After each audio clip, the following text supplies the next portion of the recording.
So, good day. I am Angelica Joy Alvarez from BE Ed3, and I will report you all about the teacher's personality, aspects of personality. So, first is, I have here a question. What is a teacher? So, teacher has a vital part in our educational system.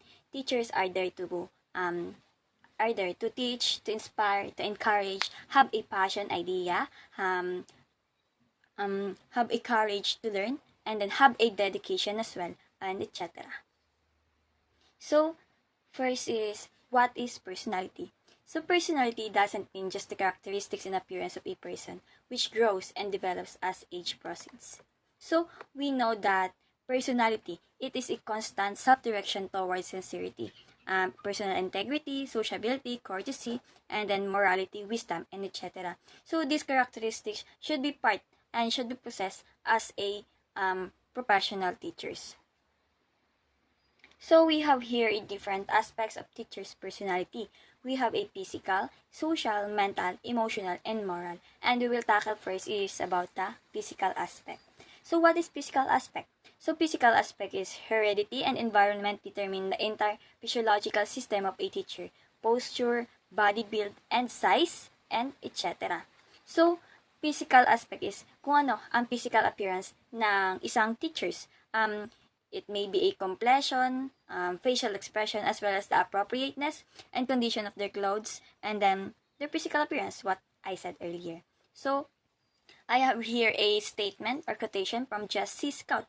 So, a fit, healthy body, that is best fashion statement. So, when we say a fit, healthy body, so healthy body is our foundation, is a foundation of a one teacher, of a future's educator as well. So, next is, it is as well a under a physical aspect, add smile some more. So we know that smile is a makikita natin sa physical appearance natin. That's why it adds your face value to your personality as well. So next aspect is social aspect. This is seen how well a teacher conducts themselves with other people and how well observes the rules of etiquette that govern society. So it means that how a teacher is socializing outside of the school, even in the outside, how they can socialize between their students, between their parents, between their co-teachers, and even the principals. So it is very important when it comes to attitudes. So what is attitudes? Social attitudes and behavior are affected by physiological condition and changes, mental alertness, and the extent of emotional maturity. So next under of the social aspect is teacher act as a brand ambassador of particular school. So what I said earlier, it is a socializing between their students. So teachers are there to become a ambassador, to be a facilitator in front of their classes and in front of the class. Follow table manners and dining etiquette. So it is basically it is outside of the school na. So ayan, dining etiquette and manners, how they show themselves in the eyes and outside of the school, in the eyes of their society. So next is to not live a monotonous life. So when we say monotonous life is having a boring life. So ayan, do not live a monotonous life. You will always be socializing. You will always be a room for improvement. You will always be find yourself a life that will change you as a future educators. So motivation. So when we say motivation, as a future educators, you will become a you will become a motivation from your students. You will be a role model. So next aspect is mental aspect. So mental aspect is refers to intellectual capacity. It depends upon the intelligence, also the better education, the better personality. So this mental aspect is very important when it comes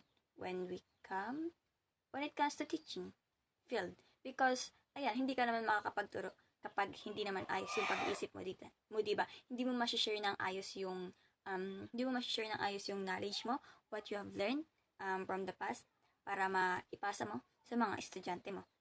So, this mental aspect is how the person talks, range of ideas, they express the things and they talks about, as well as his values. Ayan, mental alertness yung sinabi ko kanina. And then, under of mental aspect is, think positive. Having we know, this think positive is nasa mindset na ng tao. Nasa mindset na ng pagiging teacher, educator, or the professional one. And next aspect is emotional aspect. So emotional aspect, it is shown in their likes and dislikes, whether they are aggressive or docile, how they respond when the things become difficult. So this emotional aspect is very important because once you become a teacher, you must become emotionally stable. You will hindi mo dapat isasama yung personal situation mo when it comes to teaching, when it comes you are in the field na or in school. So under of this emotional aspect is passion. So let's move on to the moral aspect. This moral aspect it has to do with a teacher's awareness of the difference between what is wrong. So ayan, it is having a morality on what is wrong and right. When it comes to being fairness of the students, between the students, kung mayroon silang mga challenges or problems, having a so in this aspect is teachers develop moral aspect direct influence the students' achievement and learning. Teachers need to adopt a mutual helping attitude with parents to meet their expectations in bringing up their child. Teacher need to be active, optimistic, convincing, and committed to with the faith of parents and create joyful working atmosphere at the institution. So that's all the different aspect of a teachers that we need to study as well as to our future educators. And then very important na malaman ko and even malaman ng nating mga future educators. Very important is the physical, social, mental, emotional, and moral. And that's all of my report. Thank you.